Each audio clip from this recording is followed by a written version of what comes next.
சம்பாதிச்ச பணத்துல நீங்களே வச்சுக்கிட்டா வாழ்க்கை கெட்டு போயிடும். வாழு, மத்தவங்கள வாழ வச்சுட்டு வாழு, மத்தவங்க வாழ்க்கையை கெடுத்துட்டு வாழாத. கூட்டி கழிச்சு பாரு, கணக்கு கரெக்டா இருக்கும். என்ன உடம்பு உதறது இல்ல?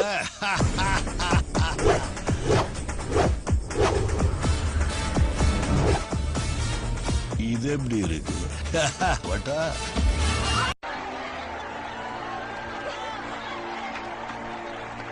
மேடையில் அமர்ந்திருக்கும் இந்த பள்ளியோட நிர்வாகிகளே, இங்க இருக்கிற குழந்தைகளுக்கு இரண்டாம் தாய் தகப்பனா விளங்கும் ஆசிரியர் பெருமக்களே, அன்பான குழந்தைகளே, என்னை வாழ வைக்கும் தெய்வங்களான தமிழ் மக்களே, என் உயிரிலும் மேலான அன்பு ரசிகர்களே, உங்க அனைவருக்கும் என்னுடைய அன்பார்ந்த வணக்கம்.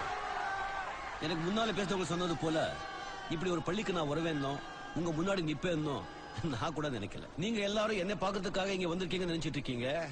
நான் தான் உங்க எல்லாரையும் பாக்குறதுக்கு இங்க வந்திருக்கேன்.